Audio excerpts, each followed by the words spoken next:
Samantala, pabor naman si Davao City Mayor Rodrigo Duterte na maipasang panukalang Bangsamoro Basic Law. Ayon sa alkalde, hindi ang armadong pakikibaka ang solusyon sa kaguluhan sa Mindanao. Yan ang tinutukan namin kasama si Ria Fernandez. Suportado ng alkalde ng lungsod Davao na si Rodrigo Duterte ang pagpasa ng panukalang Bangsamoro Basic Law o BBL maliban sa isa nitong probisyon tungkol sa pagbuo ng hiwalay na hukbong sandatahan at pulisya para sa rehiyon. Sa pagpupulong ng mga Rotary Club sa Maynila nitong Miyerkules, kung saan nagsalita ang alkalde ukol sa gulo sa Mindanao at sa isinusulong niyang federalismo, sinabi niyang nangangamba siya na baka pagmula ng gulo ang pagbuo ng sariling army at pulis ng Bangsamoro sa oras na maisabatas na ang BBL. Kaya mas mabuting panatilihing sentralisado ang mga ito alinsunod sa saligang batas. Delikado yan. Delikado. Kasi ngayon, they do not have to raise an army. They do not have to buy guns. Magbili lang yan sa mga sundalo natin dito, isang karton, dalawang karton, isang karton, 12.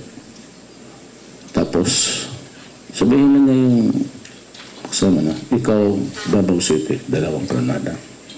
Ikaw, Cagayan, 2 granada. Sambonga, 2 granada.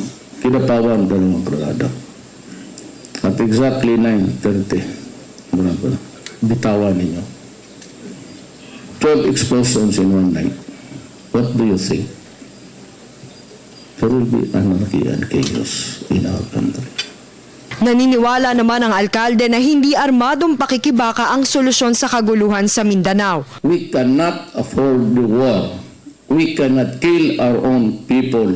Even though iba ang religion, iba ang style of waging a war. We just have to look for a way if you are worth it to be called a nation, a republic. Para kay Duterte, komunikasyon pa rin ang epektibong paraan upang resolbahin ang mga hindi pagkakaunawaan na natutuhan niya sa kanyang panunungkulan at sa pagkakaroon ng mga apong Muslim. Meron akong Deputy Mayor for Tausug, Deputy Mayor for Yakan, Sama, Deputy Mayor for Maranao, Maguindanao, Iranong. So, pag may gulo, tawagin ko sila. I convene. Sinabi, ang problema mo, kasi itong Tausug, sige, away dyan sa fix the problem. Kasi sa Muslim, mas mabuting istorya mo. Hindi bigla-bigla ka. Lalaban May mga apo ako na Muslim. Sinabi ko sa tuna, there will never be a time. I will not allow Muslims to oppress Christians, neither would I allow anybody Christians to oppress the Lumad, the ethnic tribes.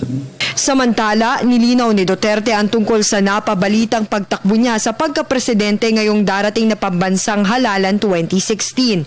Ayon sa kanya, wala siyang balak tumakbo dahil wala siyang kapasidad na pondohan ang magastos na pangangampanya at dahil matanda na rin daw siya. Made it clear to everybody, and that is everybody, na hindi ako tumatakbo ng presidente. Ang akin ay suppositions.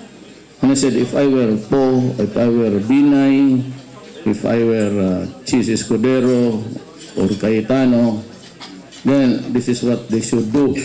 Para sa Telebisyon ng Bayan, Ria Fernandez.